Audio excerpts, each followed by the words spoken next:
నజరేయుడైన యేసు నామమున మీ అందరికీ నా వందనాలు. భయం. ఈ భయం మనల్ని దేవునికి దగ్గర చేస్తుందా, దూరం చేస్తుందా? భయపడకుడి అని దేవుడు మనతో ఎన్నో మాటలు చెప్తూ ఉంటారు కదా. ఈ సమయాన్ని కూడా దేవుడు మీతో చెప్తున్నాడు, భయపడకుడి.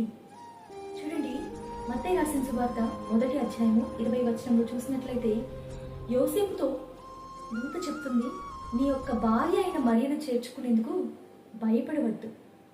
అదేవిధంగా చూసినట్లయితే లూకా సువార్త 1వ అధ్యాయము 30వ వచనం చూడండి, అక్కడ మరియతో దూత చెప్తుంది, భయపడకు, నువ్వు దేవుని వలన కృప పొందావు.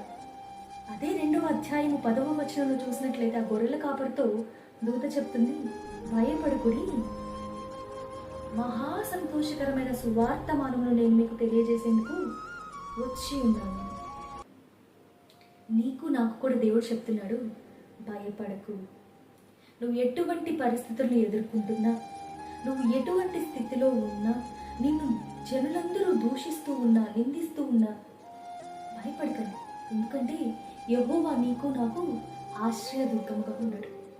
కీర్తనలు 91వ అధ్యాయంలో చెప్పబడుతుంది, అతడు నన్ను ప్రేమించుచున్నాడు కనుక నేను అతన్ని తప్పించేదను. అతడు నా నామం ఎరిగిన వాడు కనుక నేను అతన్ని గొప్ప చేసేదను. శ్రమలో నేను అతనికి తోడై ఉండేదను, అతన్ని విడిపించి అతనిని గొప్ప చేసేదను. దీర్ఘాయువు చేత అతనిని తృప్తిపరిచేదను, నా రక్షణ అతనికి చూపించేదను. ఈ భయాన్ని అపవాది కలుగు చేస్తాడండి.